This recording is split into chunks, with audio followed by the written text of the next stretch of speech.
मेहड़ मां सिंधियाना news network जी reporter रज़ाली Soomro मूजिब ख़ूबसूरत ख़यालनि जे शाइर साबिर सैयद पुरीअ सां अदबी रिहाण शाइरनि अदीबनि सिविल सोसाइटी जे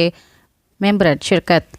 साबिर सैयद पुरी खे लफ़्ज़नि जी भेटा काछे जे कंधीअ सां लाॻापियल ख़ूबसूरत ख़यालनि जे शाइर साबिर सैयद पुरीअ सां मेहरान सोशल फॉर्म मेहड़ फाज़ल सुब्रो पब्लिकेशन पारां बुखारी होटल मेहड़ में अदबी रिहाण रचाई वई। अदबी रिहाण जी सदारत सिंध जे सुरीले अरडे शाइर खलील आरिफ सुमरो कई। अदबी प्रोग्राम में मेहड़ के इंशा जोही तालके भरपासे जे अदीबन शाइरन खलील आरिफ सुमरो एडवोकेट मुन्नब जतोई वफा स्वाले राजपर डॉक्टर अब्दुल वहाब कुंभर ज़ुल्कार गाडेही रियाज चांडियो फारूक सुमरो एडवोकेट साजिद चांडियो जानी गफूर चिट्टो अजहर आदर्श सोलंगी नुमाणो सिद्दीक महेसर अवीज़ करनी हबीब चांडियो एडवोकेट पुन्हल खोसो महबूब डीपर अब्दुल चन्ना असद बिरोही शफीक अहमद चन्ना महबूब जामरी बशीर अहमद बुंड इमदाद बुंड शिराज जामरी अल्ताफ़ जामरी रियाज वफा इशफाक मक्सी हज़बुल्ला मेहरानी आफ्ताब चन्नू सरवर चन्ना साफ़ी सिंघा चांडियो असदुल्ला रिंद समेत सियासी समाजी इल्मी अदबी शख्सियतुनि वॾे अंग में शिरकत कई।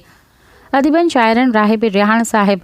साबिर सैयद पुरी जे शाइरी फ़न ऐं फ़िक्र ते ॻाल्हाईंदे चयो त ज़िंदा क़ौमूं पंहिंजे शाइरनि अदीबन कलमकारनि खे जीअरे ई सदन कयल इल्मी अदबी पौरे ते मञता ॾींदियूं आहिनि। साबिर सां रिहाण मल्हाए मञता ॾियण बि उन जी हिकु कड़ी आहे।